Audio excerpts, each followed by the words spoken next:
Nanyeweja, and this is Good Afternoon Ghana. You are welcome. Let's get into our headlines for this afternoon.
Okay, now let's get into our headlines for this afternoon. President John Dramani Mahama says the African Growth and Opportunity Act is technically dead after the United States imposed tariffs on African countries, including Ghana.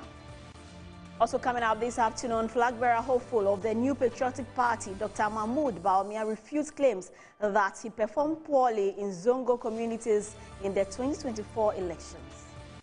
Coming up this afternoon as well, parliamentary candidates for the National Democratic Congress in the upcoming Tamale Central by-election calls for peaceful election process to protect the legacy of the late Murtala Mohammed. This and more coming up now. Do stay with us.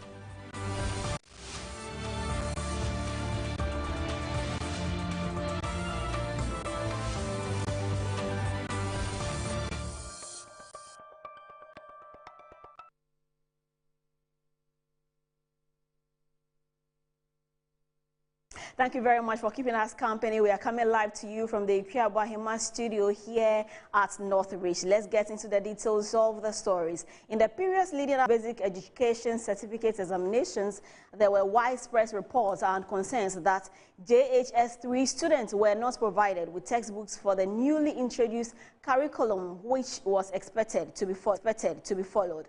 This situation caused anxiety among students and teachers. This situation caused anxiety among students and teachers, with many feeling had not been adequately resourced to study. Executive Director of African Education Watch Kofi Asare is calling on the Ministry of Education to expedite action in the procuring the required textbooks for students. We want to call on the Ministry of Education to expedite action on the processes leading to the procurement of the books. Only reliable funding stream presently in the education envelope that there's reliable funding to procure the textbooks. There is always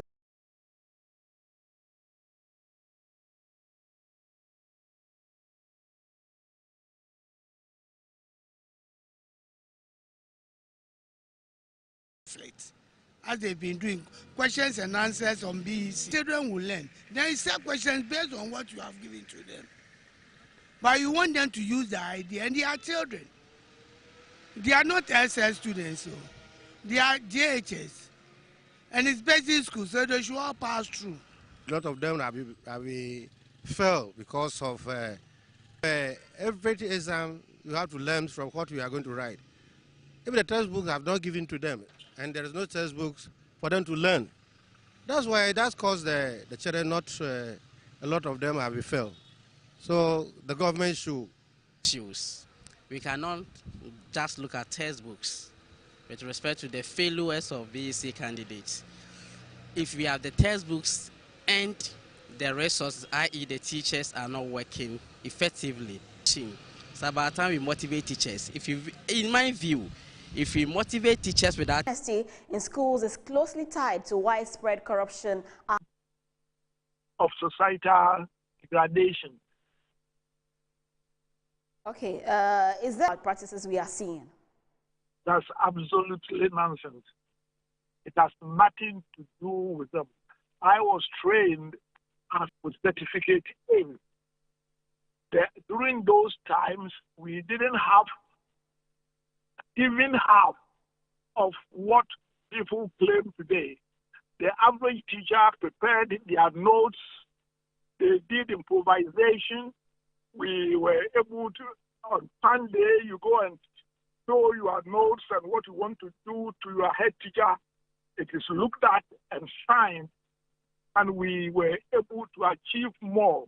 I'm not saying, by the way, don't get me wrong, we need the textbooks, but that has nothing to do with what we are seeing today. It has to do with the corrupt mind and lack of integrity of teachers in doing their national. Some irregularities tell us. But I mean, in my recent interview, was being a Christian International High School don't do DEC at all, because the first time our intake did it, they were so traumatized, because on the contrary, they were accused as evil. God will curse them. Why? Because they didn't share their answers with the other students. And so much that we had to bring in clinical psychologists to deal with them, to help the children to say that they are right and the general society is wrong. And therefore, we had to stop doing BEC at our Sota campus, made us a station, an examination center, and the rest. So it is not something which is just today, and it is getting worse. But a breakdown of family values. It is the WAEC people whom we have to empower, and for them even to charge higher for the BEC, so that in this day and age, every student's examination can be different, so that if you have, say, 500 students at a center, when the package of mathematics comes, every one of them will have printed differently with a different code and other things. And we have to do a lot more, and it will require a little bit of investment, but it will be the least that the country for its children's future will be paying. Of course, I go to my perennial one because until I die, I have to continue saying it until somebody who has power picks it up. Teachers in our basic schools, especially from the kindergarten, must produce and teach what they are paid for. And I heard someone say that the conditions of service, yes, everybody can have their conditions of service improved. And the poor private schools, I'm not talking about the Morning Stars, the Christian Highs, and the rest, who pay their teachers about 500 to 1,000 cedis a month. And I'm not encouraging that one because they deserve better. Still do better than the public school teachers who are paid 3,000 a month and more. So it has nothing to do with salaries and conditions of service. It has to do with moral degradation. The teachers in the public service know that they can get away with murder, and that's what they are doing. Okay. Thank you very much for this afternoon. We really appreciate your time. That was Professor Stephen Adeh, and he is a well-renowned educationist. Now, let's go on to other social stories. President John Mahama has declared the African Growth and Opportunity Act technically dead after the United States imposed fresh tariffs on Africa exports, including a 15% levy on Ghana's goods. He made the remarks during his first presidential media encounter of his second term in office, warning there is little hope for the trade agreement renewal. Nobody wins tariff wars. It's unfortunate that America has appended the whole world trade system. We all work towards a rules-based trading system. It took years of negotiation from Rio to Doha round and all that. And eventually, reasonable tariffs were agreed between countries. Countries like Africa enjoyed zero tariff into the US because we were in the developing world. And so it was a concession that the US gave. And what you receive in exchange is soft power that, you know, a lot of people have a good disposition towards the US because the US has been kind to Africa and all that kind of thing. But in comes President Trump. He has a more transactional mindset, and he says that the U.S. has been taken for granted for a long time. And so even countries like Ghana in Africa, he slapped a 15% tariff on us from zero tariff. And so AGOA is technically dead. It was due for renegotiation in September. There's no way with this 15% tariff, AGOA is going to be renewed. But we're just watching carefully. The power to impose tariffs is that of Congress. But in this case, the US president always pushes the limits, and so impositions of tariffs are legal or not. And the US court says the tariffs would either be permanent, or they might have to go back to Congress to endorse the tariffs that he has imposed.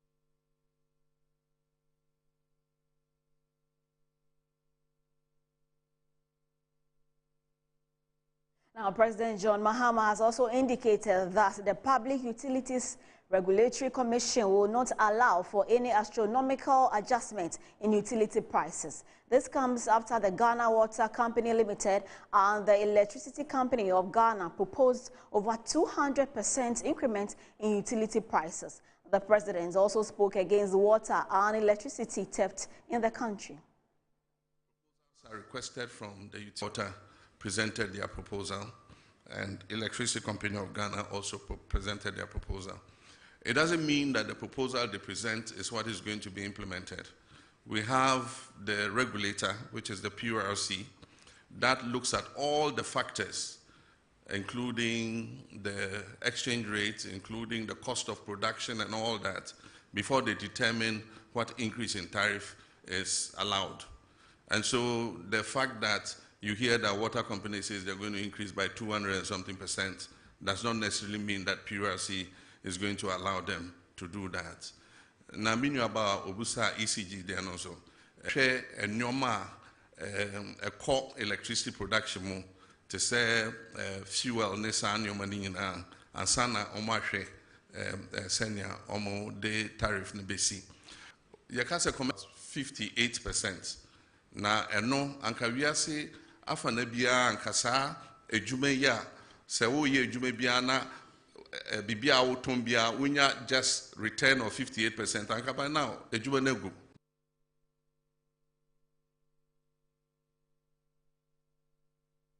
Now, still on more social stories, President John Dramani Mahama has stated that his administration is not in a rush to declare states of emergency in the fight against illegal mining, popularly known as Galamsey, insisting that existing laws provide sufficient authority to tackle the menace effectively. Speaking at his media encounter in Accra, the president acknowledged the growing public pressure to take drastic measures against illegal mining activities, but cautions against resorting to a state of emergency prematurely. I've been reluctant to implement a state of emergency in the Galamsey fight because we've not exhausted the powers we even have without a state of emergency. We have the opportunity to arrest anybody, to confiscate any such thing. There are laws for forest protection and all that give us enough powers to be able to act. Implementing a state of emergency might sound nice, but it should be the last extreme, the last resort. So for now, let's exercise all the powers we have. And if it becomes necessary for a state of emergency, then we'll look at it. It means we have to go to Parliament. The president can't just declare a state of emergency without, going to Parliament, because there's a limit to how long you can maintain that state of emergency. And so I believe that we still have leverage to continue to fight Galamsey without necessarily implementing a state of emergency. We have to, it means that we have to delineate the areas where the state of emergency is operational. And if you look at the area where Galamsey is taking place, it covers several districts of our country. And so we would do it if it becomes necessary. But for now, I think that we've given the security services enough powers to be able to deal with people who are found to be involved in Galamsey. That he intends to use his current tenure to push constitutional amendments that would allow him to run for a third term as president. Speaking at the presidential media encounter at the Jubilee House on Wednesday, the president laughed off the speculation, asking if he looked like a supreme leader. Look in my face, do I look like a supreme leader? And that is to paraphrase Prof. Star Atta Mills, do I look like a cat hunter? Do I look like a supreme leader? I'm a Democrat true and true. And even when we attained 2/3 of parliament, I said that we're not going to use it to ride roughshod over the minority, and that we're going to give opportunity for democracy to flourish. And so we don't intend to use our 2/3 majority to steamroll our democracy. We believe that even though the people of Ghana gave us that overwhelming majority, it wasn't meant to turn Ghana into a dictatorship. They gave it to us in order that we could carry out reforms to make our governance better. And I think that we stand a very good chance with that 2/3 majority to finally move the amendments to the Constitution that we have all wanted. In the past, because of hung parliaments and all that, we couldn't make any progress because there are some of those amendments for which you need an overwhelming majority. And so Ghanaians have given us that opportunity and say, look, go ahead and do these things so that we can have a better constitution that will take Ghana for many more generations to come. And so that's what I believe. But I certainly am not on the way to becoming a supreme leader or an autocrat. Let's turn our attention to politics now. The parliamentary candidates for the NDC, Professor Ali Duseidu Mahama, has successfully filed his nomination forms to contest on the tickets of the party in the upcoming parliamentary by-election scheduled for 30th September 2025 in the Tamale Central constituency of the Northern Region. Now, addressing supporters of the party, Professor Ali Duseidu Mahama called for a peaceful electoral process to protect the integrity of the late Member of Parliament for Tamale Central, Murtala Mohammed. We have gone through the processes and everything has been successful. So we are poised to campaign and to win the seat. But whatever we do, we are mindful of the circumstances within which our late MP passed, and we will try as much as possible to be peaceful, to be decorous, and to respect the general memory of our late MP. That's the reason why we are here. I want to thank the media for your time, the security agencies, the Electoral Commission, and all stakeholders in the electoral processes for cooperating with us to be able to arrive at this point. And we do hope that moving forward, there's going to be that level, even enhanced form of cooperation so that we can uptake our democratic dispensation. The 12 aspirants who contested me, we've met them. They've all came to my house to congratulate me, and we have all agreed that moving forward, there is no longer a particular candidate's faction. We now have the Congress, and we are all going to work towards enhancing the image and victory for the Congress. And I'm assuring you that any other contestant who cross our path is going to be met by 12 bullets. Okay.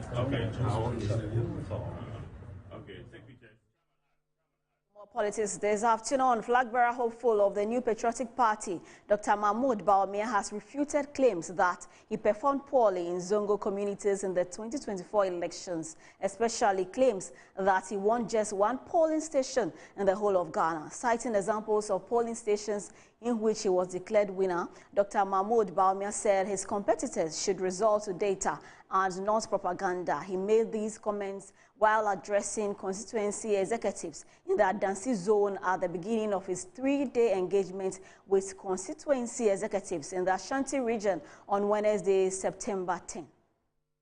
Propaganda, that ewo say, that etoso, umuka say, munyina motiye, say, skramofo, zongofo, umuantua ba ama. Dr. Bawumia, Samotiye.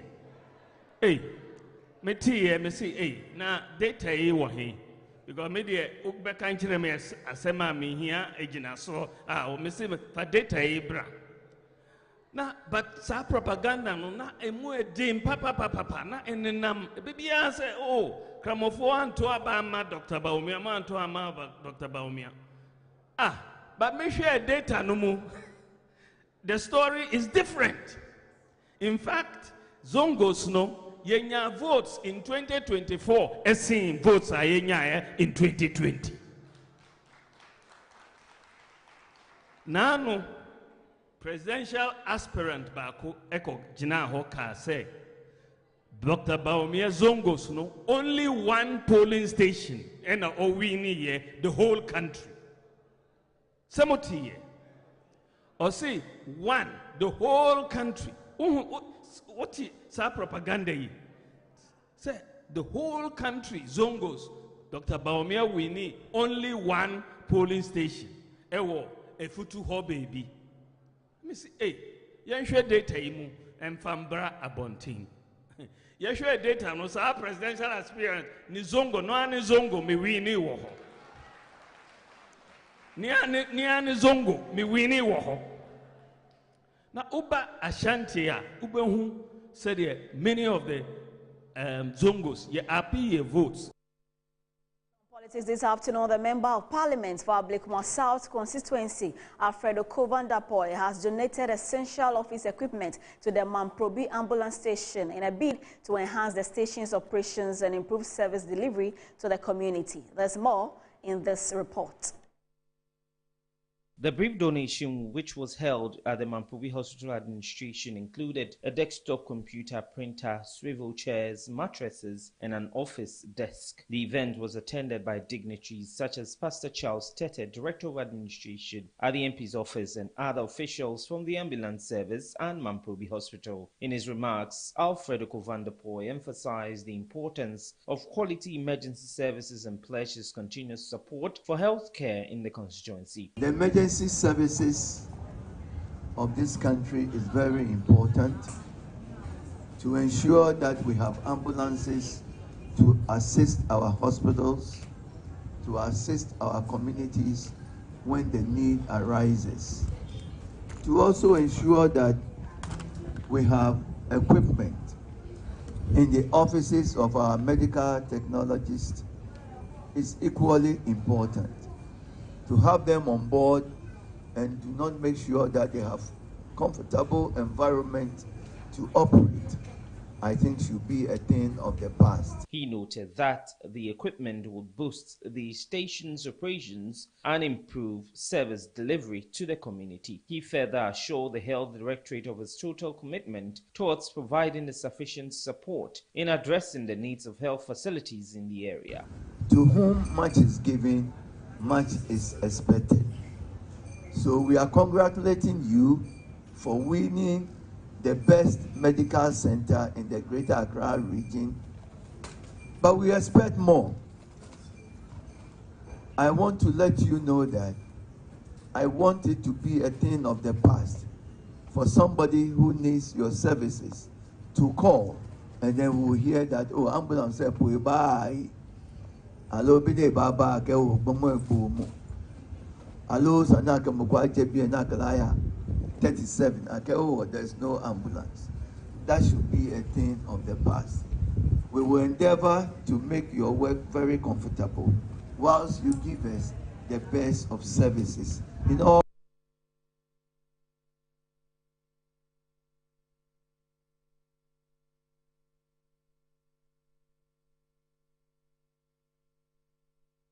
This is where we draw the curtains for the news update on Good Afternoon Ghana. My name is Helen Anyewejan. We are going for a break. When we return, Kwesi Efriye will be taking over with Business Edge. Please stay.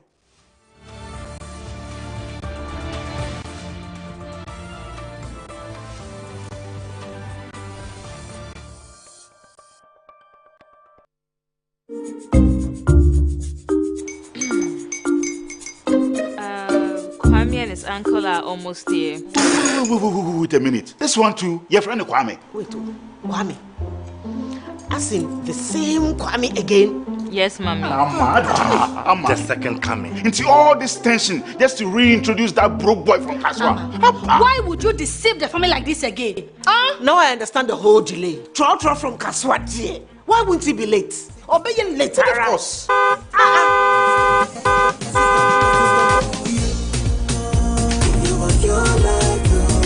Star 712 hash, star 712 hash.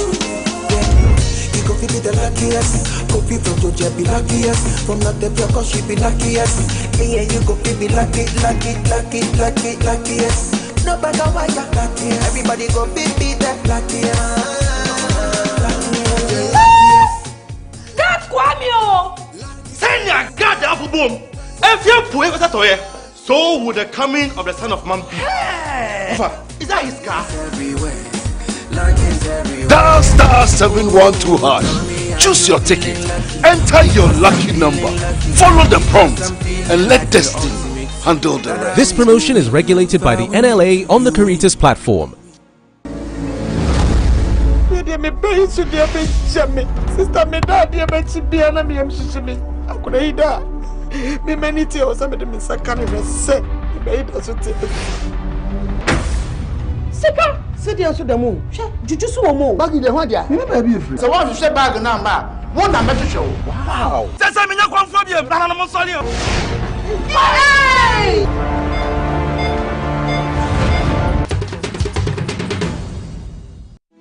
Some loves are born in the blink of an eye. I've been madly in love with her since the first time I saw her. Then let's get married today. I'll be the happiest woman in the world by your side. And they kill your soul in a flash. Televisa presents You Are the One.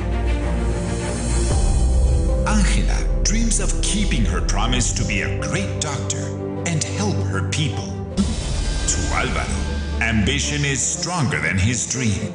And this greed will lead him to commit the worst betrayal to the woman he loves. I will have a husband no matter what. Samantha, will you please marry me? Turning all her dreams into painful disappointments and dangerous consequences. I've been waiting for you to answer my calls, Alvaro. I haven't heard anything from you. I've sent you so many messages, but you've never responded. Have you left the bus station? I just want to pay my debt and get out of here. Her photographs are going to sell fast, and she will be our gold mine. Our clients will love those. Are you looking for a boyfriend? Are you all right?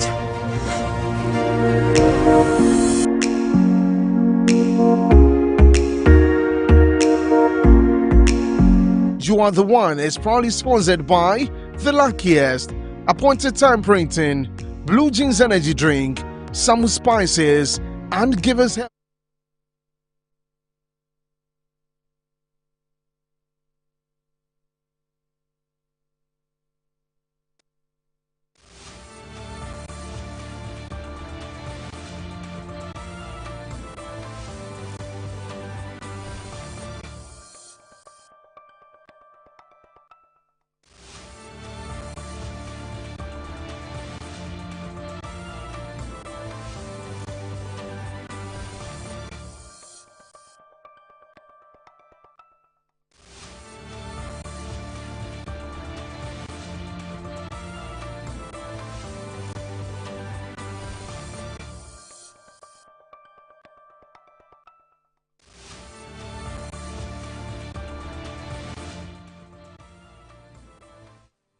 Good afternoon. Thank you very much for joining us right here on Business Edge. So just gone by is a new segment, and we are live now on Business Edge, right from our studios here at Rage in Accra. And I told you last week that now it is not just about DSTV. We are also on multi-TV. So once you catch us on DSTV channel 277, you can catch us on multi-TV as well, and on our social media platforms.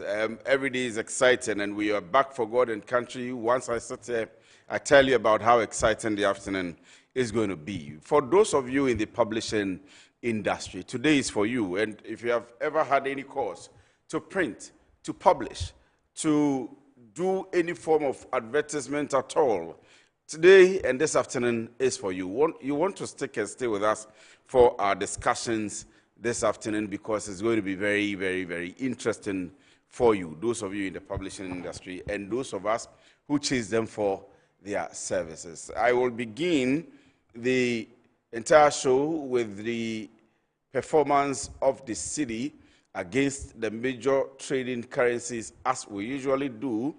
When I'm done, you've heard about Appointed Time Limited. What we knew them for was appointed time screen printing, and they've been doing a lot in the entire publishing space. This afternoon, I'm privileged to be hosting the Chief Executive Officer of Appointed Time Limited, and I'll be asking her why the change of name, if there is actually a change of name, and what it is they are doing in the space to support the entire publishing industry here in Ghana, if they intend to go beyond the borders of Ghana at all. If you've seen any of their works, I'm sure that you would comment or you would have a word to say about their performance in the area of printing, in the area of branding, in the area of supporting the growth of businesses. It's important for me because a major problem for us, especially the SMEs, the startups, the small and medium-scale enterprises, is the area of branding. How do they brand their products? How do they brand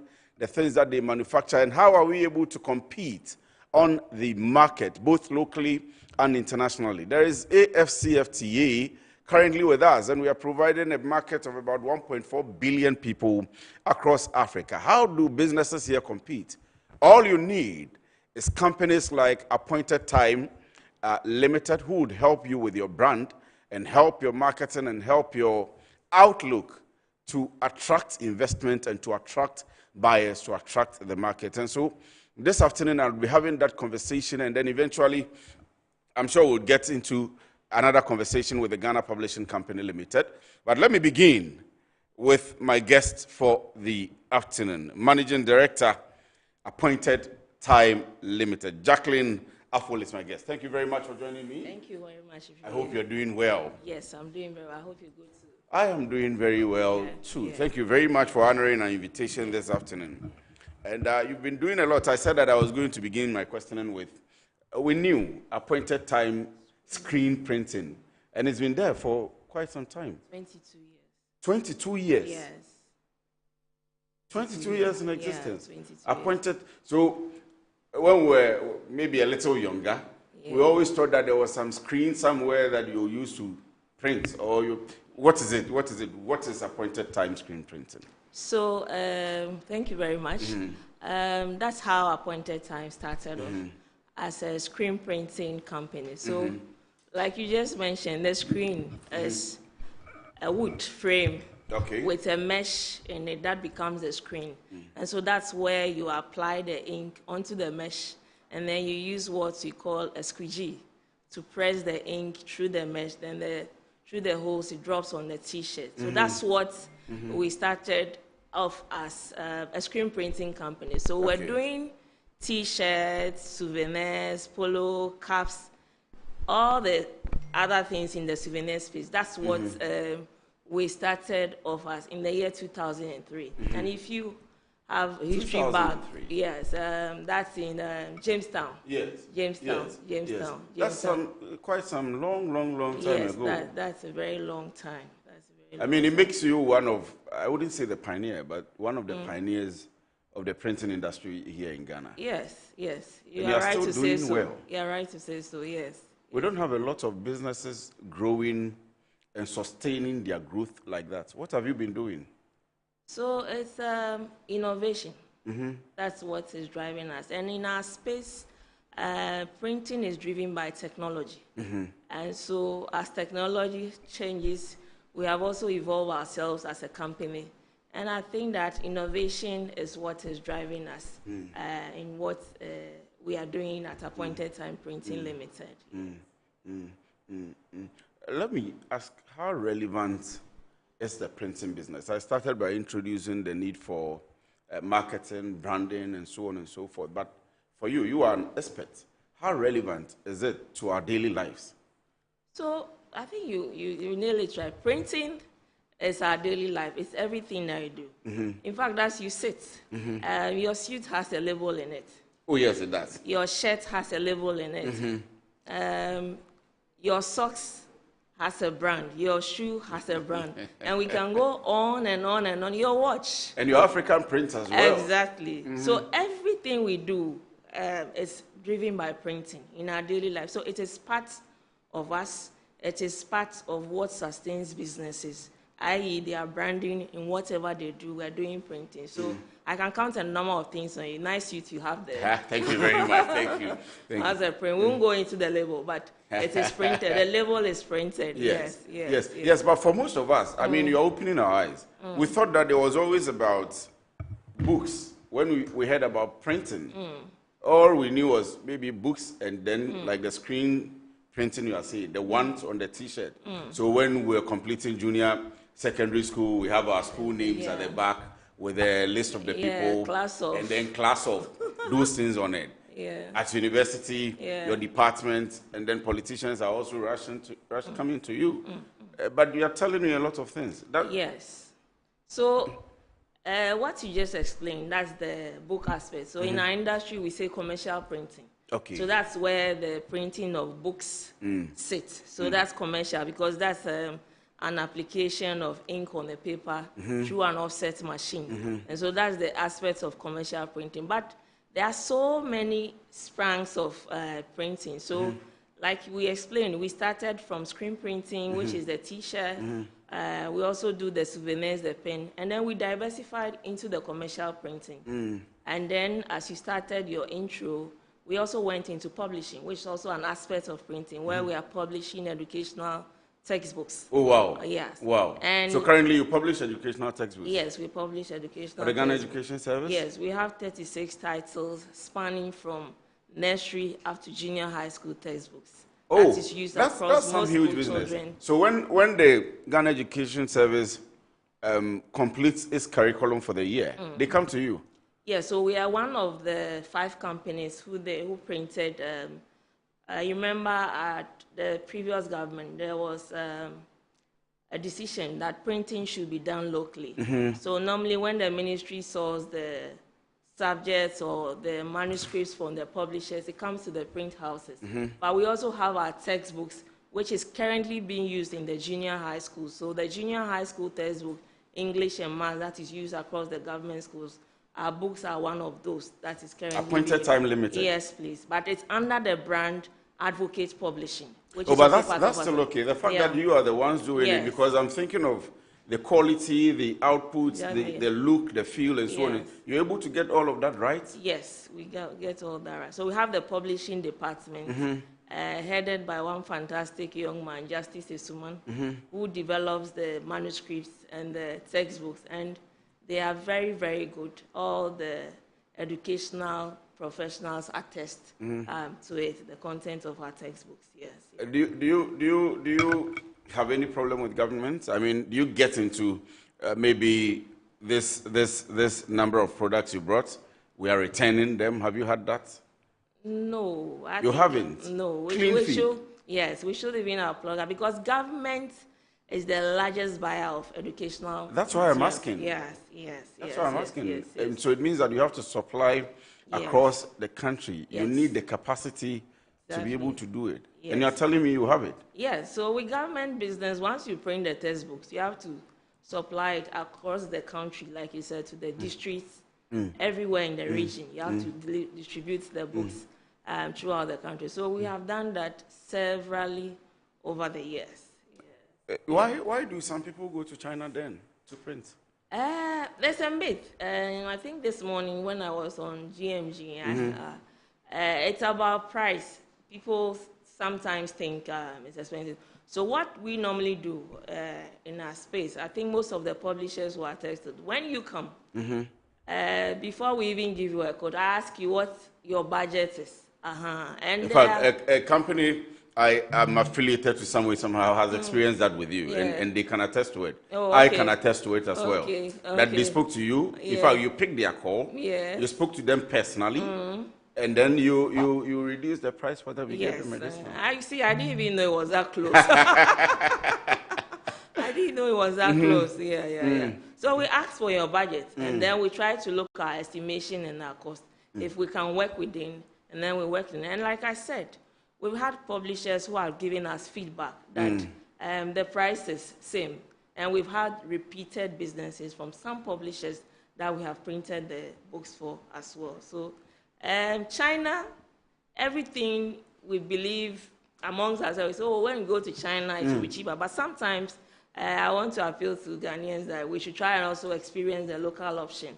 Probably you might never know. It could be cheaper than. But what is it? Is it because people don't know that you have the capacity, or when they come to companies like you, they don't see? Because if you are telling me that you can supply the entire country and you're actually doing it, this is not just you bragging. This is something you are doing. Yeah. Then the question, that's why I'm asking, why do we go to China? Do we try to find a reason, whether it's the price, like you said, the price, or your capacity, or what is it? So it's a mix of factors.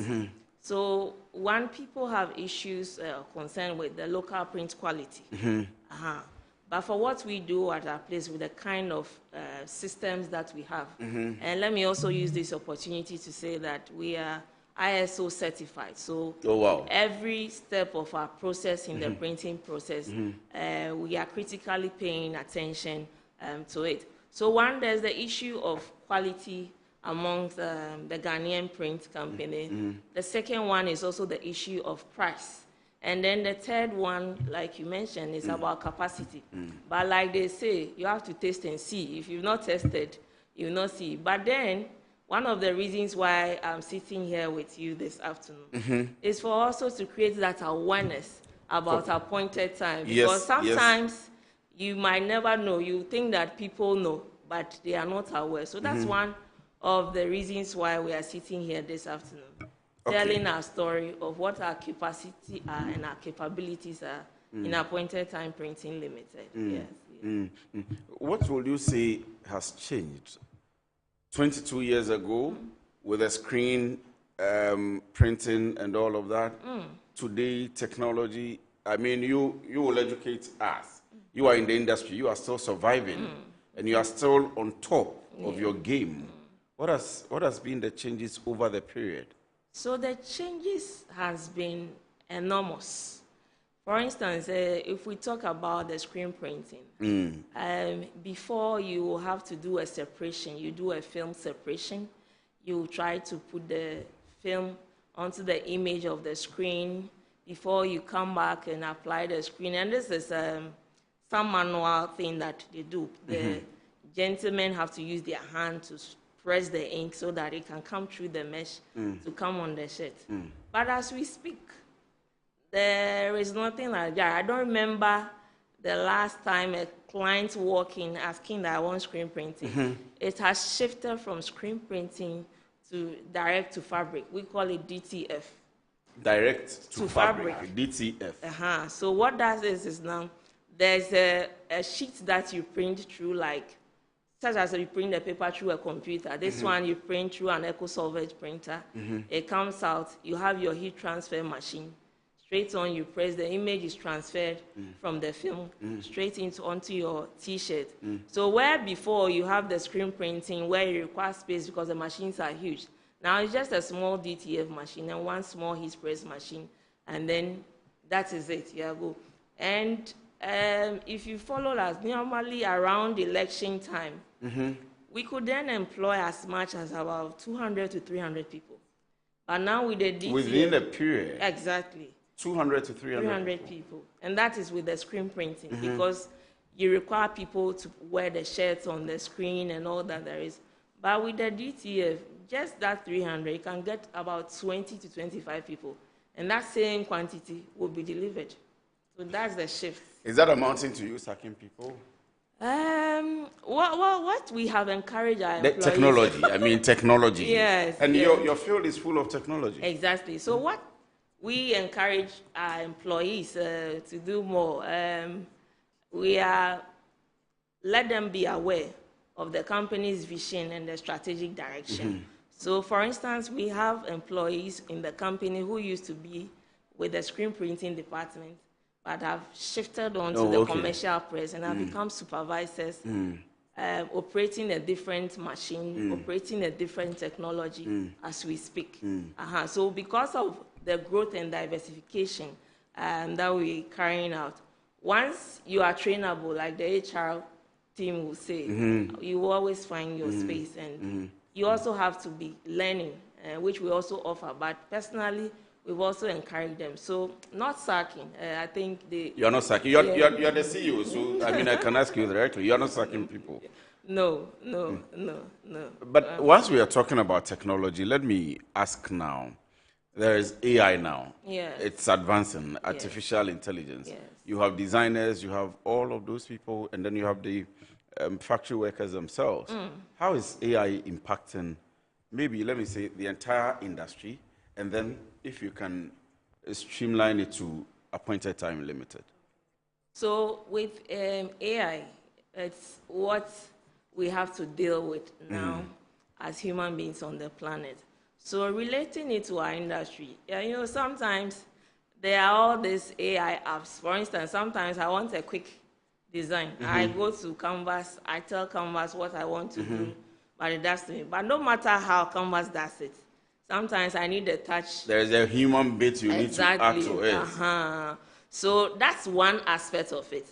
Now, when you go to Germany, we went to a factory where back here, when you finish the books or you want to cut a paper, the machine that cuts it is fuller. We've been to factories in Germany where you see robots cutting the papers, cutting the books. And so those are some of the things that has changed with the AI and what's happening in the space. Now, when you talk about branding, it's about giving the customer a design brief or a concept. AI is able to do that, and then you do your touch on it. So basically, those are the changes AI is bringing into the game of our space. Yes. So you are the CEO, appointed time limited. I own, say, an oil business, or I own a company. I want to brand. I want conceptualization. I want my company to be out there. I don't know whether by billboard. I have no idea. I have no what to do. Can I come to you? Yes, and that's what sets us apart from the other competitors, because under our roof, we have everything from the screen to the commercial to the publishing. And what we are currently doing now, over the past 3 years, 2 to 3 years, is packaging, where you have the food packaging, the brand will come into that, I guess. Yes, we will. So when you walk to us, you might come with a request for one, but we'll let you understand the need for why you have to do 1, 2, 3. Yes. And for your IL company. So for instance, we are looking at what market reach you want to, and if it's a souvenir that you want to do, we want to look at the category of people you are sending the souvenirs to. So those are all guides that we give to the customers. So there's some initiative, and we are offering that to you on a free space. In appointed time, we don't charge designing fee. Oh yes, we don't charge designing fee. No, but that's you killing people's business. Yes, we know. So the designers that will go to and get our design concepts and bring to you, you are saying that you will do that for us for free? We don't charge designing fee, because once we are able to get the design for you, we believe that we will continue to do the printing with you. So we will work with you, especially when people come in for funeral brochures. You know, that requires a lot of changes because of the family issues. This one will say, I want this. We will work with you throughout the process and everything until your pastor and the family members approve the brochure. We are giving that to you free. Yeah. Do you do billboards? Yes, we do billboards. What size? We have the large format session. So up to 10 meters, any meters that you want. Any meters, because we have the large format session where we print the banners, the SAVs, the pull-ups. That's what it's also happening there. We have the large format department, so we do billboards. We do billboards as well. Everything. So it doesn't matter the size of the print? No, just tell us the size. Like this whole room, if you want you to print, you can... Of course, we'll come and take the measurement, and then we'll go and print, and then we'll come and brand it for you. We don't, with the large format, we just don't print and give you. When you finish printing, you want us to come and brand. You'll go ahead and go and do... We'll come and brand the space for you, and we'll change the space. I'm quite excited about the fact that somebody can just walk in with no idea at all, and you can help the person direct their branding. It's exciting to know. Yes. It's very and exciting. I think it's one thing that has really helped us, because sometimes the customer really doesn't know what they are looking for, but we are able to offer that engagement with the customer and offer several offerings that the customer at the end of the day walks away with. So that's what we are doing as an added business. You mentioned packaging, and you started that not too long ago. Let me ask, how is it? First of all, why packaging? Why did you start that? And how is it going so far for you? So for packaging, it's a box. And before that box, you have to print. In the printing industry, we do a lot of research. And like you mentioned earlier, I talk about technology. Our industry experts will tell you that the future of print is packaging. Okay. So once we have the setup and the facility for printing, we decided that why don't we also diversify into packaging? And so with the printing experience, we have it, because packaging in its entirety, 80% of the work is a print product. Yes. Yes. As for the box, you just use a glue and you cut it to the shape you want, and then you are gone. So with 22 years experience in the offset printing, and our offset print, when it's lined out, it breathes. That I have seen. That I can attest to. That at least I can attest to. So we are like, why don't we? It's just an added value. You need to add some machines so that you can add up the space on the offset print. So that's how come we set the packaging up. And we also realized that a lot of the manufacturers, even at Anan, they import the boxes. Okay. For you to package, for you to print on. Exactly. So sometimes they even import the already made boxes. So when the dollar against the CD thing is happening, then there's a lot of issues with that. So it is also one thing that we are offering now. We are offering the packaging, and we're doing it for pharmaceuticals. So any medicine boxes. Okay. We are also doing it for the food industry. So you go buy food, some of the foods that we know, which are in boxes. We are also offering same to the cosmetic industry, and then the beverage industry as well. Then you're almost doing everything. Yes, it's a one-stop. Everything has to be. So what it is that if you mentioned pharmacy, you mentioned food, you mentioned cosmetics, you mentioned beverages.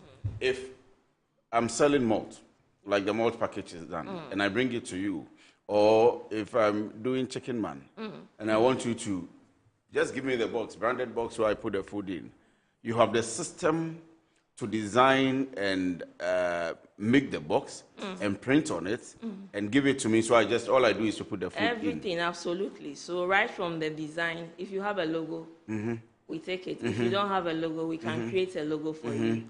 Create different concepts. We'll give you options. Different design of the boxes. You look at it, which one you think resonates. Sometimes, if you are not too sure, we can also give you some suggestions as to what color preferences is applicable to food. Okay. So all these things we are that still comes back to the question of the consultancy and the advice you give to. And I would say that I'm quite excited about that. Yours is, you are not thinking about just the profit, no. but supporting us, the clients. That's why we are 22 years and we are still sustaining. Well, that's exciting, but I'm sure there are some challenges you faced, at least with the packaging since you started. Yes. And you may want to comment on them. So for packaging and the printing industry in its entirety, materials are not produced here, the raw materials. So sometimes there's supply chain issues that comes along with it. And as the Printers and Packaging Association, we are still continuing pleading with government to look at the taxes on the raw materials, the printing raw materials that we bring in to use in our production. Now, the packaging industry is also very competitive. Because it's a volume gain business, it also has very smaller margins. So the more you can do, the more you can capture. So for challenges, the challenge is the supply chain materials and the taxes on the raw materials. A lot of taxes. Raw materials and even finished products as you have done. A lot of taxes. You mentioned the government business. And I was wondering, you may be delivering to Tamale. Do you have the capacity? Do you do that? How is the distribution like? Yes. So we have one gentleman, again, let me mention Obed, a fantastic gentleman in charge of our logistics. And just recently, we had to print some books for Cameroon. Mm-hmm. So when we finished and we had to transport the books, he went all the way there. To Cameroon? Just to ensure that the books has reached the customer's destination. So all I'm saying is that even Cameroon, we are going.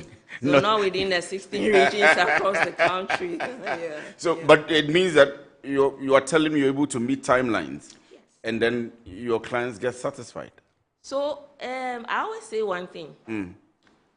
Customers who require print normally liking it like the A4 sheets through a printer in the office. Yes, so once you come, you have to get it.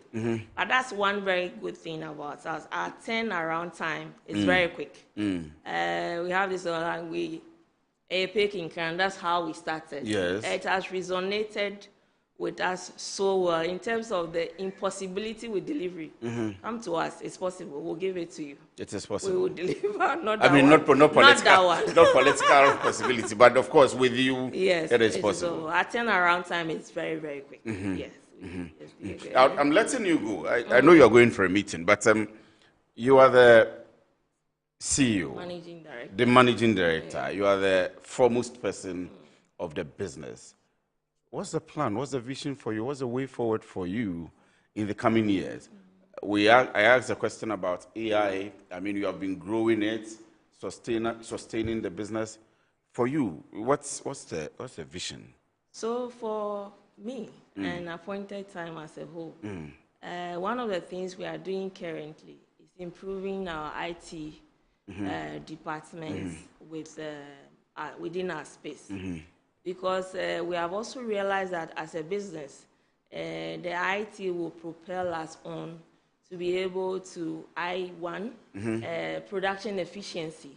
And once we can get that right, and then you can put the business on that sustainable path, because you'll be eliminating a lot of waste and a lot of losses. Now, technology, as it may be, is something you cannot do away in printing. So we are intensifying our research and development as we go along, and that way we will be able to keep abreast with the changes in the printing, because our technology in the print is such that once a new technology comes, it minimizes the process flow. Yes. So a lot of jobs are taken away, but at the same time, it's giving you efficiency and a quicker delivery time. So that's what we are propelling on. And for packaging, our focus in sustainability. So we are looking at reusable, recyclable, and biodegradable materials into our production. So that, because we have a lot of plastics in the system. Yes. We see some people now using plastics, reusing them.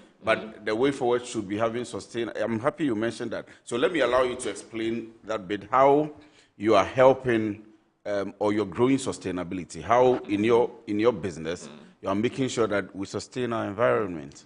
So again, it's back to ISO, the health and safety.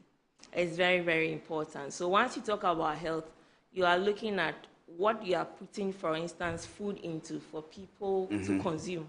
And not just the consumption, but after the consumption, that paper which goes on the ground, how biodegradable it is. So that we are very mindful of it in the types of material we are procuring, for not just the packaging, for our whole entire print process. And just to be intentional about not leaving carbon footprints in our printing process at appointed time printing limited. Yes. Right. So I'm going to give you the next 1 minute. There are people watching us. You want to tell us why we should come to you to print our businesses, or to do business with you. Okay. What sets you apart from the competition in the space? And then in the packaging business, why should we leave our business for you? So for packaging... So you tell people watching us why we should come to you. So for packaging, we are the point of call and the company to look out for, because we are introducing innovation, design in the box, such that your product becomes the first attraction on each shelf it may find itself, whether in a supermarket or a pharmacy, and all that you can be. Now, when you come to commercial printing, which is textbook, all the schools, we do from stationery, from textbooks, anything that is educational used in the classroom, we are offering it. And we are offering quality and affordability. Now, for the corporate organizations, it's getting to the end of the year.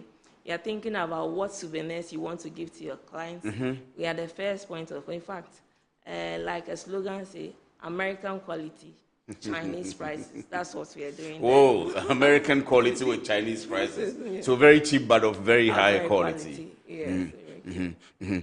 Okay, so, I mean, for you, everybody that comes, first of all, they would have on-time delivery. Exactly. They would have the quality. Yes. They will have very cheap prices, and they will be satisfied. You'll be satisfied. Quick turnout. You will always come back. Quick turnout. Yes. Thank you very much for your time. Thank you very much. We are grateful to you for honoring our invitation. So Joycelyn Afful is the managing director of not appointed time screen printing anymore. It used to be, but they have metamorphosed into appointed time limited. And she's been talking to us about the time management for your business, if you give them a business, for the quality of their products, if you give them a business, for the response time, for the delivery, for the capacity, and then the new business of packaging, which they have introduced. So if you are a client or a potential client, you can send them your business, and then you can just sit and relax in the house. They will deliver everything to you.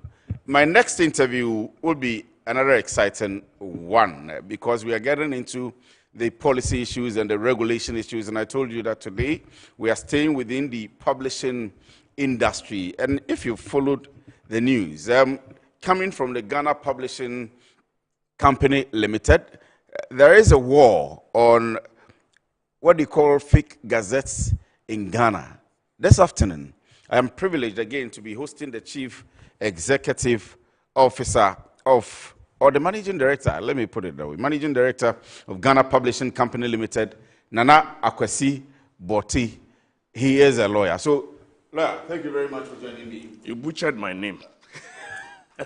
Well, there is Nana no A Kwesi, in not front of Akwasi. it. In fact, Yes. mine is Kwesi also. Well. So I shouldn't have made that. And the Boati. other one is Boati, yes. Boati. Yes. Nana Kwesi Boati. Yes. So I do Kwesi, and people keep asking whether it's Kwesi, Akwesi, and they mix it up. I know Kwesi. You do Kwesi? Yes, I know Kwesi. You know Kwesi? Yes. From Ashanti region? No, I'm an Achim. From Achim? Yes. But it still goes round. The Fantis do Kwesi. Yeah, they just change the A into an E. But do they keep butchering your name like I just did? No, I mean, if you look at it, you will see. Some are Kwesi, I'm Kwesi.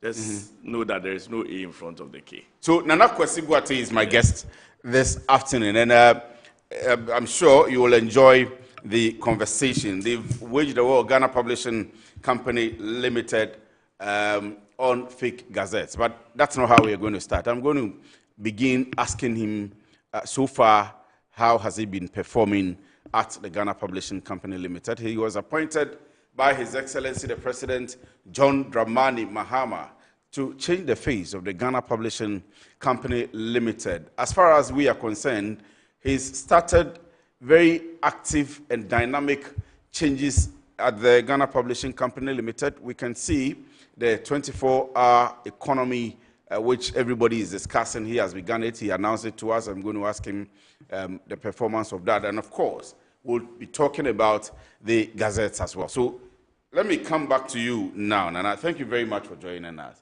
I hope you are doing well anyway. I'm doing very well. How about you, though? I am doing very well as well. Great. I'm happy to have you here in the studio. I'm happy to be here. This is my first time. At Metro TV? Yes. Oh, wow. It's exciting. Wow. It's good to have you. It's good to have you. It's good to be here. It's good to have you. Let me say, because it's your first time here, congratulations to you on the appointment. And Thank of you. course, Thank you. Thank you very much. Being made a chief executive officer. It's coming albeit too late. It's 6 months after. But how has it been for you? 6 months. What will you say about your term so far? Has it been good?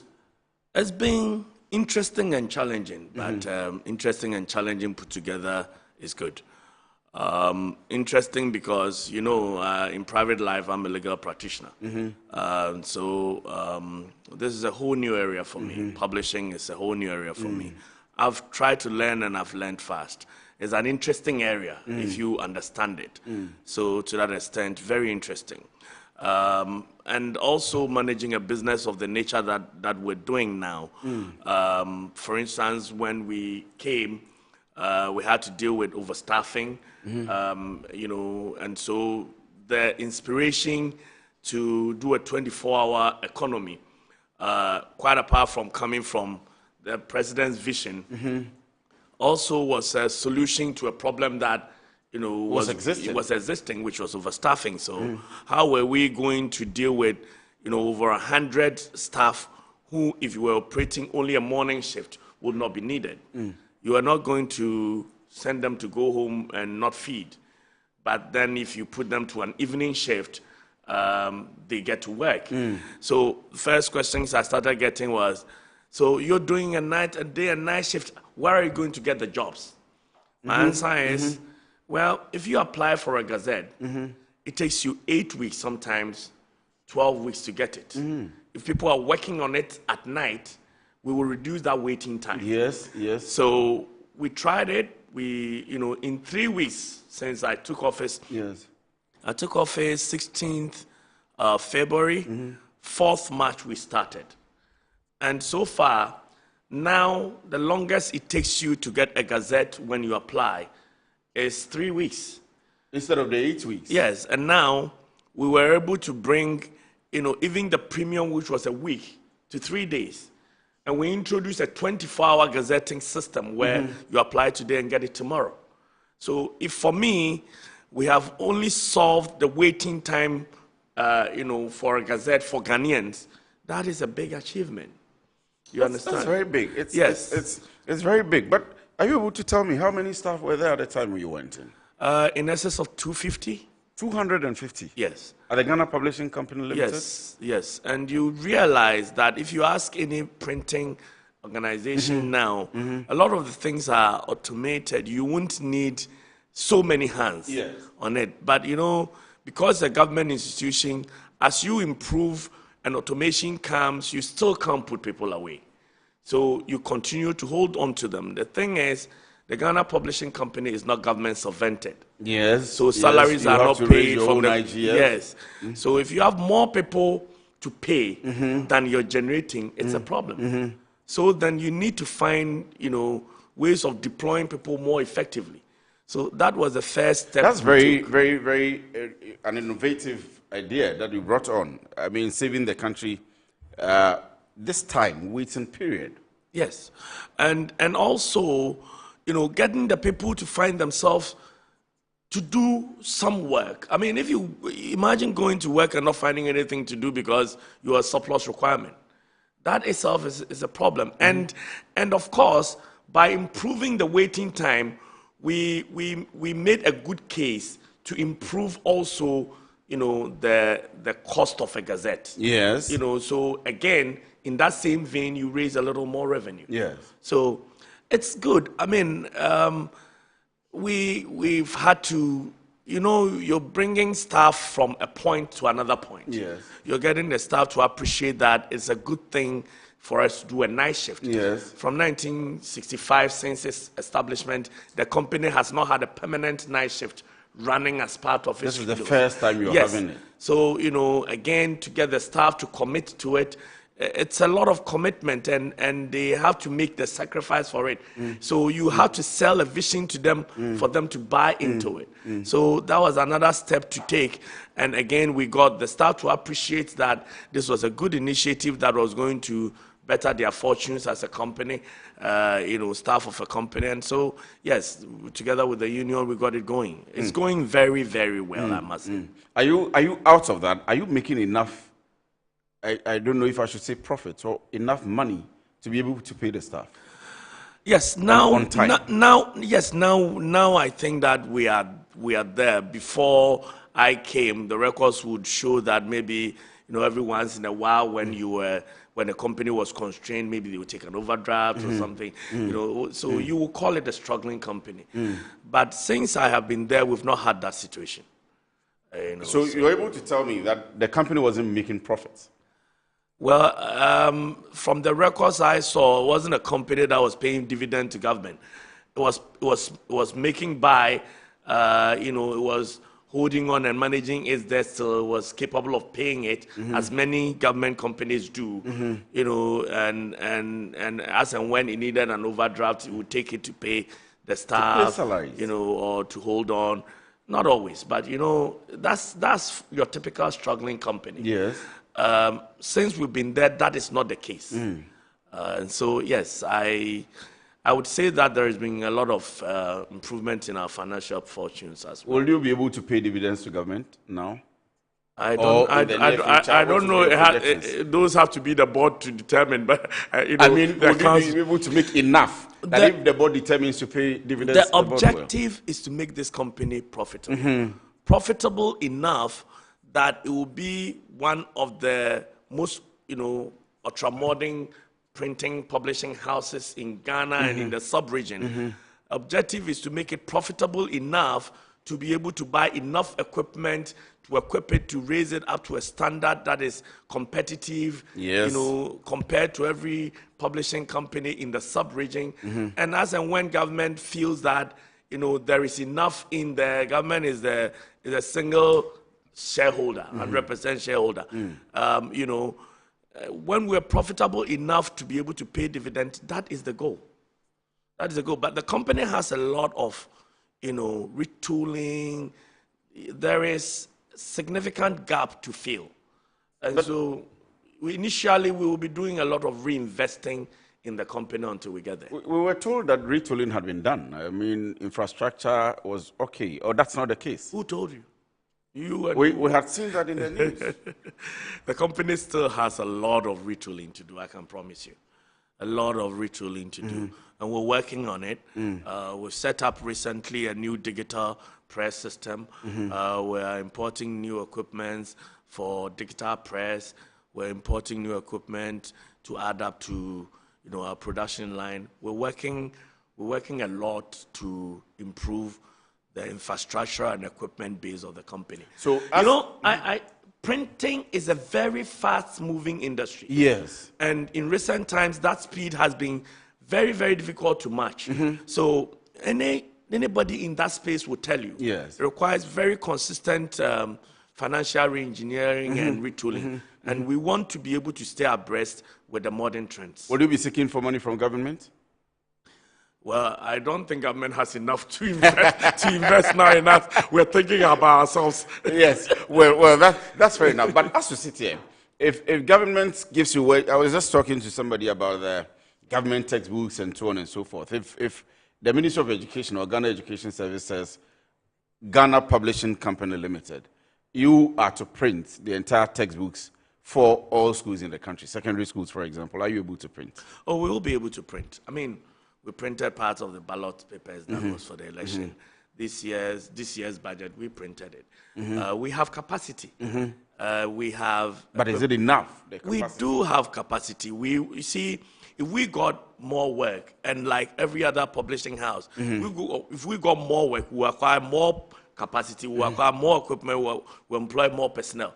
So if government gives us more work, and we've been asking government to give us more work, I can assure you, if government gives us more work, not only will we be able to do it, we would exceed their expectation, it will improve our lot a lot.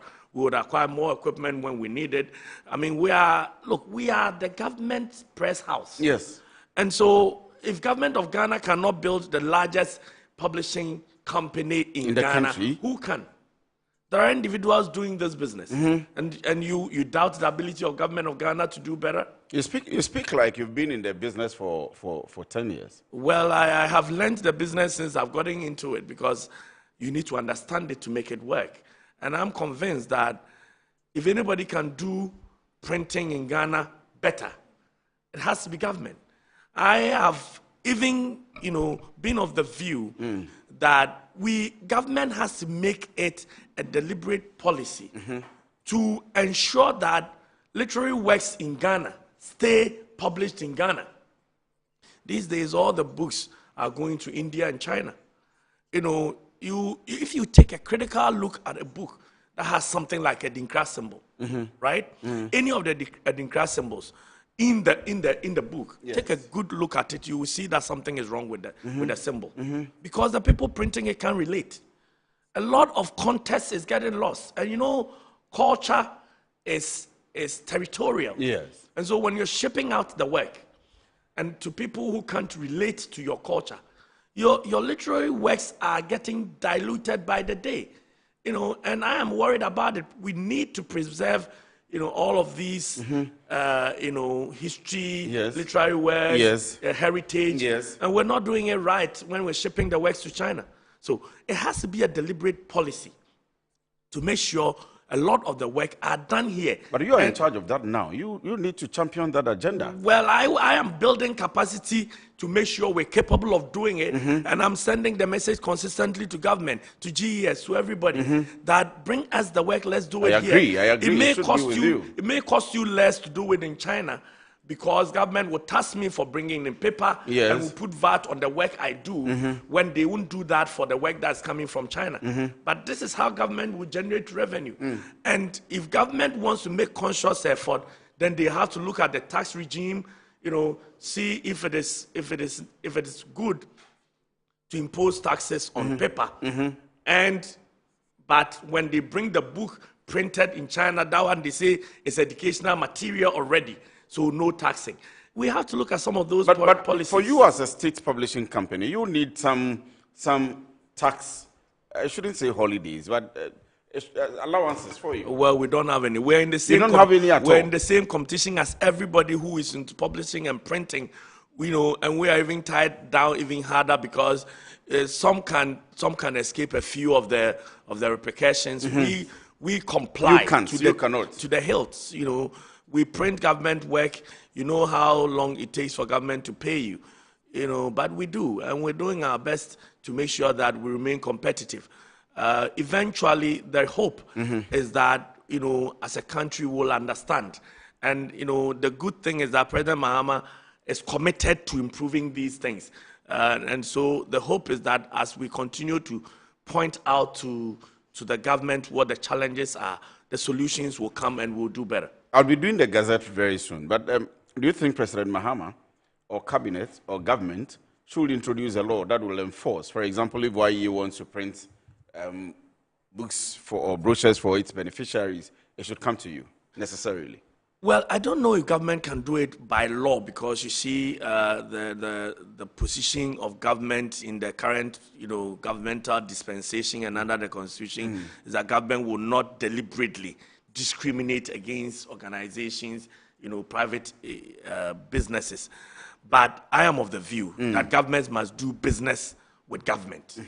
And so I don't see why government will pass its own company and go and award a contract to another company if his own company is capable of doing it and bringing revenue to him. So yes, it might not be law, but I think that there must be policy, deliberate policy for government to want to do business with government organizations.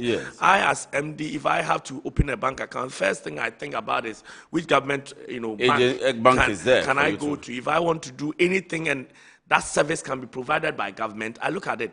And I think all other MDs, all other chief executives must make a deliberate effort to want to do business with government institutions. And when it comes to publishing, we are the only government institution that does publishing. So I don't expect GES to be doing business with private entities when the government publisher is there. I don't expect. I expect government agencies to do business with us, and maybe the Minister of Finance must prompt consistently that contracts must be awarded in those directions. Yes. Let me come to the Gazette now. We've been reading that you are waging a war on fake gazettes and so on and so forth. But let me begin from the basics. There are people, when we posted your flyer, somebody asked me what is a gazette. So let me ask you that. Yeah, it's a question I've heard a lot, and I'm surprised, you see, because it's not only Ghana that has a gazette. But be that as it may, I understand. Maybe because I'm a lawyer, I've seen, I understand. Yes. But, so this is my simple definition of what a gazette must be. It is the official document that publishes government legal communication for the consumption of the general public, and also publishes legal communication from citizens amongst themselves. I hope that, because I keep using the word legal, because the gazette is not like your daily graphic where you can put any information there and come and retract. If you have to put information in the gazette, the communication to us, even if as an ordinary Ghanaian, the communication to us must come by way of oath. So we must swear a statutory declaration to tell us, for instance, that, oh, your name is not consistent with some document you want us to change. You must do that under oath. And if it is found out that that communication was false, you commit perjury. You know, if government has to communicate, a lot of the communications that come even from government institutions come through the Attorney General's department. So the Gazette contains literally consistent legal communications only. Some of the communication are there because they are sanctioned by law to be in the Gazette first. So it's that's simply how I would want to put it. And what's happening with it? Why the war? What's the problem you're facing so far? Yes, so when I assumed office, I realized that consistently some organizations will write to us, say the passport office, say NIA, say embassies from outside the country, write to us for us to verify whether or not one gazette or another was authentic. And consistently you found out that the gazette that had been brought to you was not published by Ghana Publishing Company. Truth is, no organization, not even Parliament, can publish the gazette. Do you understand? I agree. So even the presidency can't publish the gazette. The gazette is to be published only by the Ghana Publishing Company. Is that by law? Yes. Okay. Yes. The Interpretations Act says that the Ghana Gazette is to be published by the state publisher, which is the Ghana Publishing Company Limited. Yes. So if anybody gives you a gazette which was not published by the Ghana Publishing Company, it is fake. Now, you know, it's a criminal offense to falsify documents. Yes, unofficial document. No, so it's a criminal offense for you to do it. But I guess, proud to my coming, if somebody was found holding a fake gazette, they would probably just reprimand you and ask you to go and do a genuine one. The problem is that out there, for instance, if a man traveled with a wife, you already get into Europe, and it is suspected that in Ghana, people contract fake marriages. So you want to apply for your spouse to now be regularized. Then the embassy writes to Ghana to say that, well, Mr. A is saying that he was married to so and so person. Can you confirm to us if there is a gazette notification for the change of the name from Miss to Mrs.? There is no evidence. Meanwhile, the person is holding a gazette. You find out that the pastor whose name is on the marriage certificate is not gazetted to officiate marriages. The premises where the marriage was conducted is not gazetted to host marriages. And all of these is making that marriage void. Now, in Europe, they are very particular about identity theft. So when it is that you have an identity that cannot be verified, you are immediately seen as a criminal. And people were literally either getting deported or going to jail for it. When, for the most part, you would observe that the person had genuinely taken steps to want to acquire a gazette. When he had gone to the person who was to do a statutory declaration, the Commission of Oath, when he got there, the Commission of Oath said, oh, I can do the gazette for you. And they do it for them. And they do it for them, but what they have given you is fake. And so you get yourself into all manner of trouble, including facing a jail term. And this cannot go on. So we realize, okay, some education is needed. First, we took steps to change the Gazette itself. Okay. So the document, which was a black and white document with a coat of arms in black on it, Yes. we changed it. We made the coat of arms gold. Okay. That gold color is a security feature. It reacts to... I think if we have a picture of it, we'll try and put it on Yes. air as we speak. Yes. Please go It on. reacts to technology. That will let it show that, if you even duplicated it, what you have will be seen, will be identified. It's like sifting out counterfeit money. Yes. Also, in every page, there is a watermark, also in gold. Okay. And that watermark is also a security feature. Okay. So we introduced security features on it. We communicated these to our partners so that they can identify what a fake is from the original. Of course, you know that, the criminal cartel is always also trying. Yes. So they've still been trying to identify. Now the next step was to educate Ghanaians and let them understand. Right. Don't go to a Commissioner of Oath or Newtown or Asafo. Come to Ghana Publishing. This is where we do a gazette. If you can't come to Ghana Publishing, in Accra, there is an office in Kumasi. Yes. The SIC building in Kumasi hosts another office that we have. Otherwise, go to a post office. We also have... So I was going to ask whether you have offices across the country. Because we don't. But the post office works out. But we have post offices and we have a relationship with them.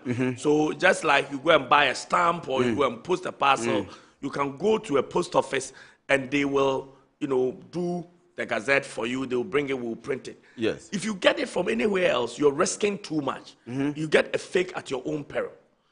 So that the education part is this one that we're doing, this Gazette 360. Right. But whilst we are at it, we are also doing enforcement, and I can tell you. It does not include punishments? Yes, last week, there were 2 fake Gazette issues at the NIA, National Education Authority. Those people were arrested by police Tuesday. Tuesday, we will go to court. Day before yesterday, on Monday, we made one arrest at the Ghana Publishing premises. We took it to the police. Yesterday, we made another one. We took it to the police. So now, if you are in possession of a fake gazette, you will be arrested. If someone did it for you, you will produce that person. And that person will be your co-conspirator, and you will be tried together. What's the jail term? Well, jail term usually would depend on a judge. But, it's a felony, and second-degree felony can give you 5-10 years, depending on... For falsifying your gazette? Yes, an official document for that matter. And so it is a serious offense. I agree. It's not a misdemeanor. And so you want to be very careful how you deal with a gazette. Also, because for me as the MD, it is my duty to preserve the integrity of the Ghana Gazette. Yes. Since I came, we've had, look, as I sit here, there is a case pending against me in court, because I refuse to put an application in the Gazette. Somebody applied. So not just as a lawyer, but as a MD of Ghana Publishing. Yes, as an MD, of course, because I exercise the discretion to either put something in the Gazette or not. Called me the chief editor of the Gazette. Yes. So somebody applied to be included in the Gazette as a head of family. I looked at the application. First of all, you know that by law, chiefs are to be gazetted. Yes. But the law doesn't say heads of families. The problem is a lot of heads of families apply to be included in the Gazette. Now, I won't be able to tell if you are really the head of family. I agree. Because I'm not a member of your family. You will swear an oath that you are the head of family. Usually, by the time that application comes, there is a dispute. Often it's a chieftaincy dispute.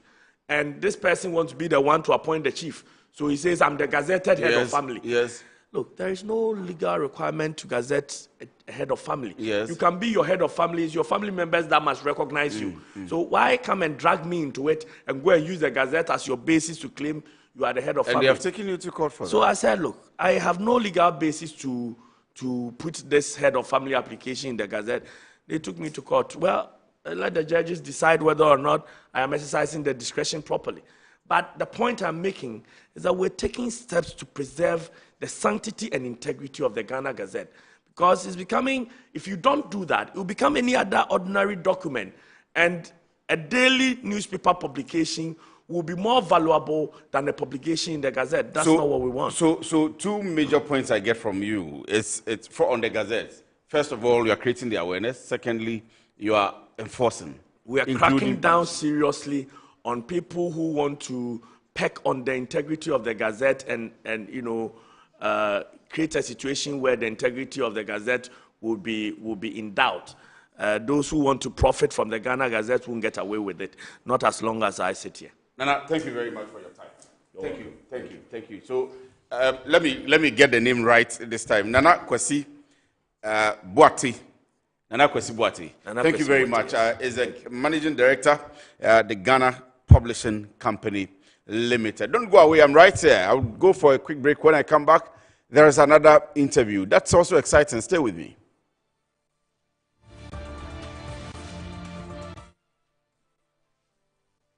Branch manager. Of course, I accept only quality and affordable printed souvenirs for my promotional campaigns.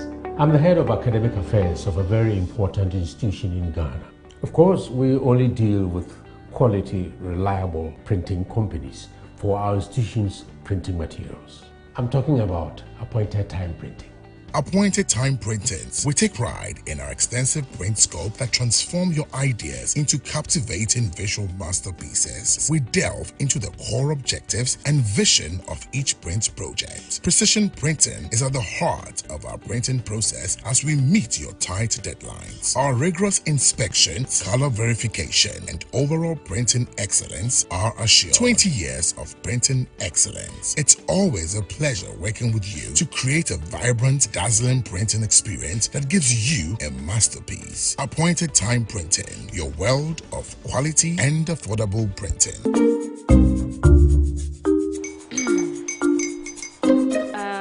Kwame and his uncle are almost here. Wait a minute. This one too, your friend Kwame. Wait, Kwame.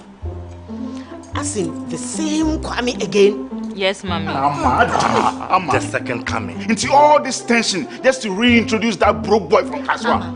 Why would you deceive the family like this again? Now I understand the whole delay. Troll from Kaswa dear. Why wouldn't he be late? Or be late? Of course.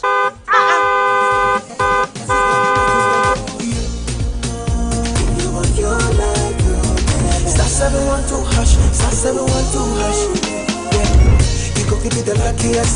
Go be from Georgia, be luckiest. From Natepia, cause she be luckiest. Yeah, you go be luckiest. No matter why you're luckiest. Everybody go be the luckiest.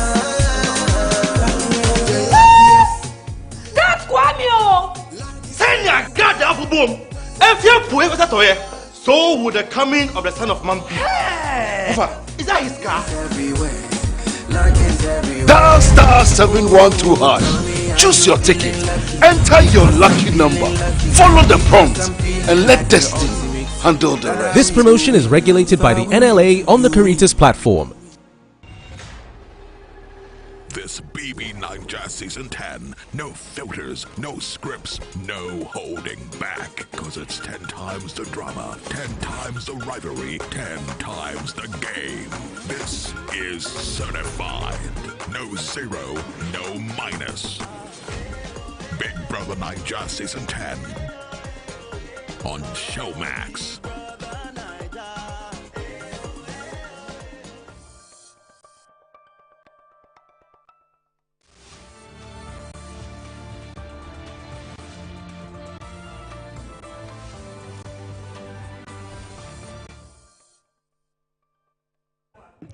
Right, you welcome back from the break. I'll do this one very quickly because of our time.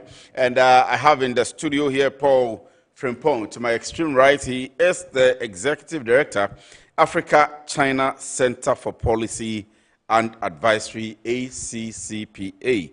Paul, good afternoon. Thank you very much for joining us. I hope you're doing well. Yes, I'm fantastic. It's been a while, though. Yes, indeed. You've left us. No, we hear that you visit other stations, but thank you for coming back. And then Sylvia Sinkari, I got it right? Yes, you did. Right, so she is the research fellow and head of projects at ACCPA. Thank you very much for joining us as well. Thank you too.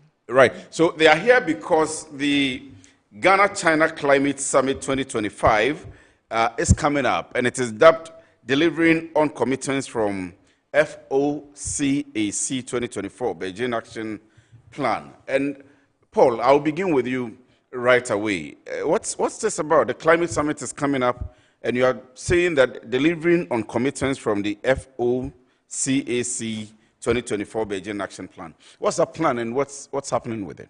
Yes, so thank you for the opportunity. So the Ghana-China Climate Summit is building on the momentum from the Forum on China-Africa Cooperation. Okay, FOCAC. so that's the FOCAC. Yes, the FOCAC, Forum on China-Africa Cooperation. All right. So just a bit of context and background. So Yes, the sure, FOCAC was started in 2000.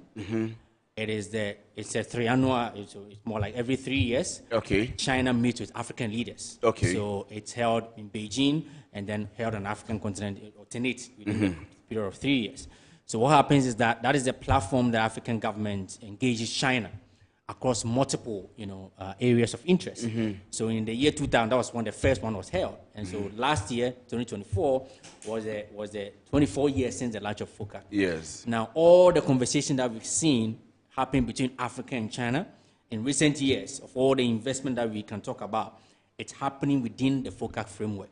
So China does not discuss there first before any form of engagement. So every 3 years, new action plan is laid out.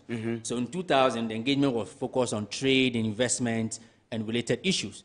Now, on 2012, in addition in Beijing, then the conversation around environment and climate started picking up as key interest. Then in 2015, the one was held in Johannesburg, then climate became a core component on the climate, on the FOCAC agenda, which is going to happen between Africa and China. So they linked out to the Paris Agreement, linked out to the Africa Agenda 2063 that we have, linked out to other national climate, programs.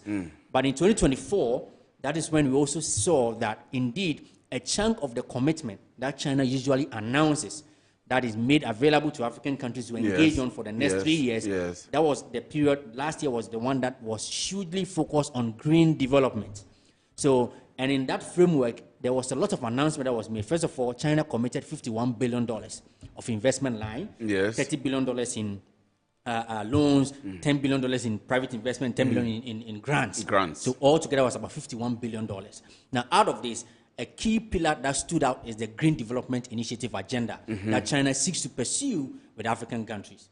So in there, China announces that for the next 3 years, they want to carry out about 30 clean energy projects across Africa. Now, what that means is that China is open to these kind of opportunities. Okay. Again, for us to understand, China runs more like a recipient-driven approach, engagement approach. What it means is that they are not the one that gets up and pick up a phone and call government of Ghana that we want to do energy projects in your country. They want the government of Ghana to do a needs assessment themselves and then bring a report that this is what we They have made an announcement. We are doing 30 clean energy projects within 3 years. So you have to present your plan, whether through your ministries or agencies, whichever is mandated to run your energy project, to submit your project, the viability of it, and then, of course, tap into the opportunity. So this summit is building on that momentum. That's the Ghana-China Climate Summit. Exactly. To see how we can engineer a conversation or spark a debate that can allow Ghana to now take the next step to move the engagement that happened in Beijing. Of course, then at the time, President Akufo-Addo was then, so he attended on behalf of government of Ghana. So the commitment, engagement continues. So what we're trying to do is to see how we can build on that momentum to move from the rhetoric or the commitment to real action. All right, so that's what we're trying to do under the Ghana-China Climate Summit. Let me ask you what the objectives will be then, because Ghana is not really big.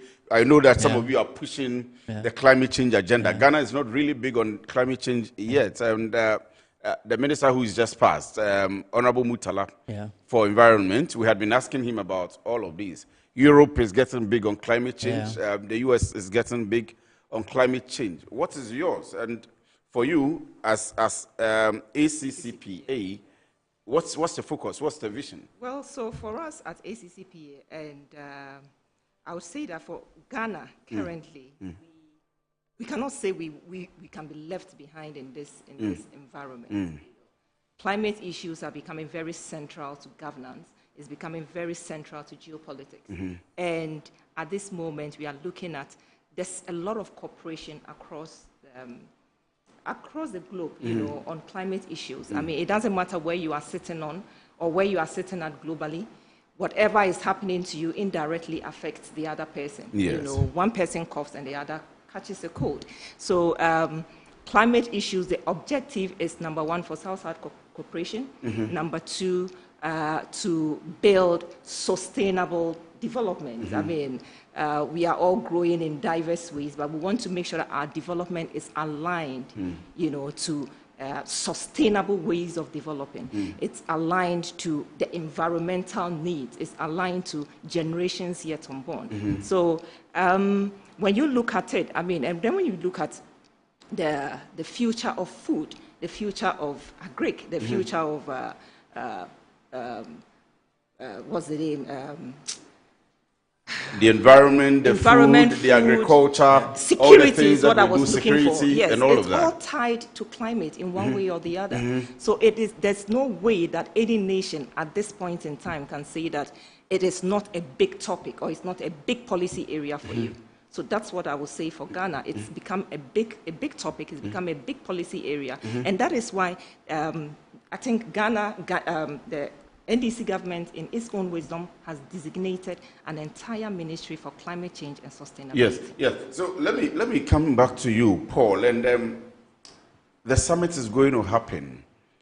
Who are the players? Who is coming? And how is the summit going to happen?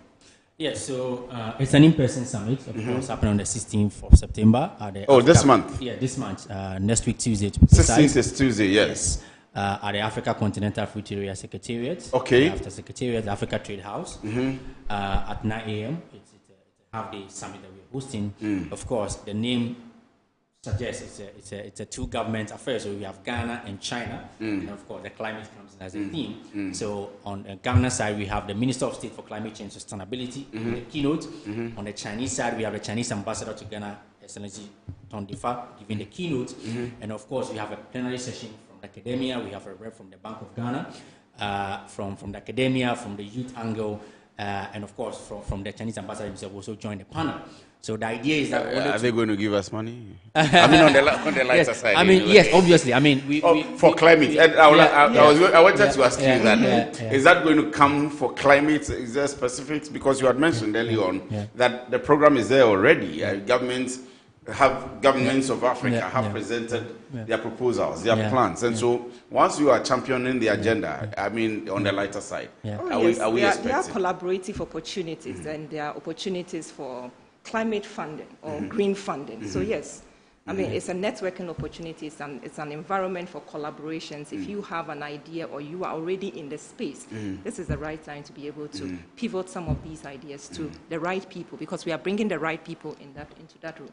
I'll come back to you, Paul. But when I see the Chamber of America in Ghana, Chamber of Ghana, Israel, and all of that, it's usually what we are getting from them. And the question I just asked, are we getting money from them? What will we, as Ghana, be giving China? Are they going to be knowledge sharing? Are they going to be... So please tell me. So that's the key issue. I mean, is one of the key objectives for us is knowledge sharing and collaborative opportunities. I mean, the world is such that, I mean, geopolitics currently makes it imperative for cooperation, for mutual dialogue, for mutual understanding, for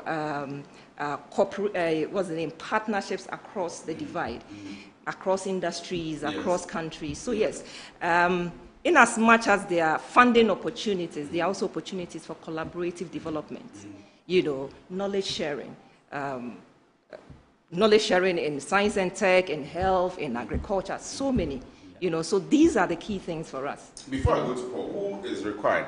Paul started listing for me the dignitaries, but for the people who can come as audience, who is allowed to come?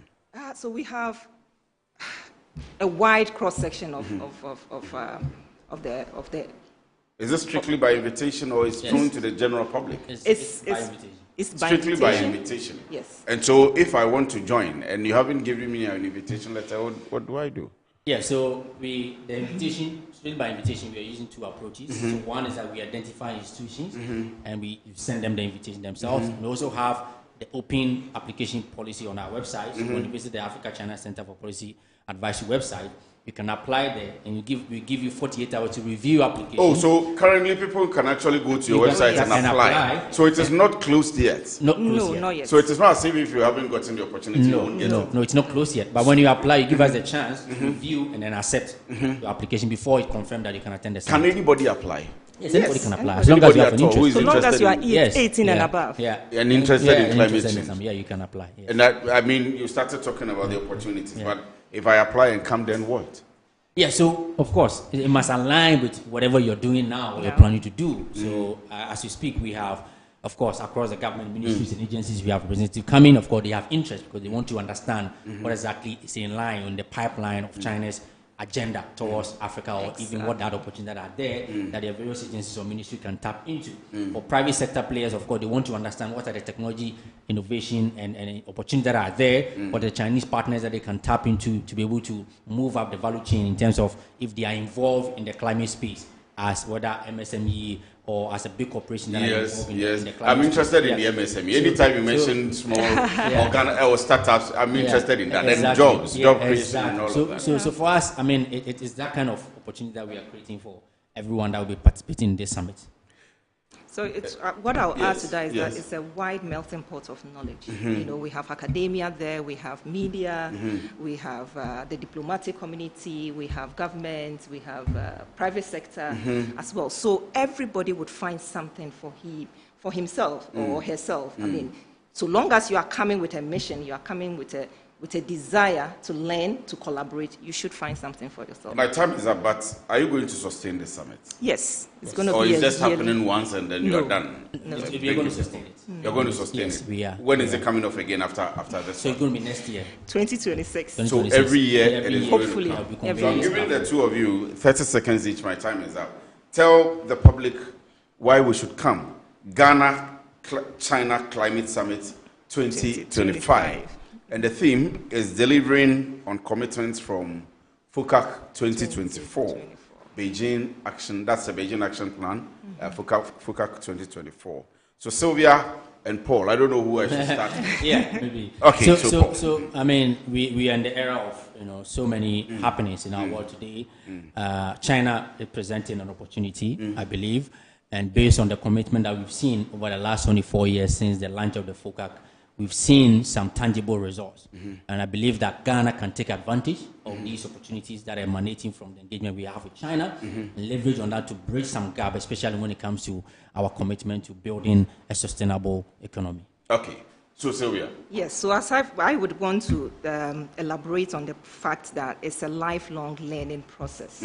We need to continue these collaborations, these conversations, these interactions. It is non-negotiable, and a forum like a summit like this is one of the best opportunities to meet the right people, to amplify your conversations, and to take it to the next level.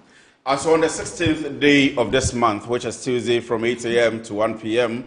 at the Africa Trade House, the Ghana China Climate Summit 2025 is coming up on the theme delivering on commitments from FOCAC 2024, the Beijing Action Plan. If you are interested in climate summit, if you are interested in businesses within the spectrum of Ghana and China, you may want to participate. So what you would need to do is to get to the ACCPA website and apply. Exactly. That's if you want to join. I hope I'm right. The ACCPA website and apply. So anybody at all can apply. There is no discrimination on the application portal, but you will be reviewed anyway, and if you qualify, you will get admitted into participating in the program. We'll follow up on Tuesday and see what happens there. Thank you very much, my people. Paul Frimpong is the Executive Director, ACCPA, and Sylvia Sinkari is the Research Fellow and Head of Projects, ACCPA. My name is Kwesi Afri, and this has been Business Edge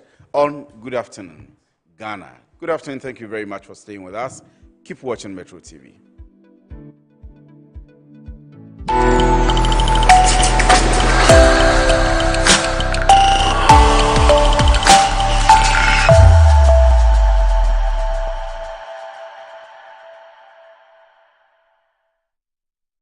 Get ready for an unforgettable evening of music and culture. Celebrate the legacy, celebrate the sound. Dr. Ephraim Amu's music all around.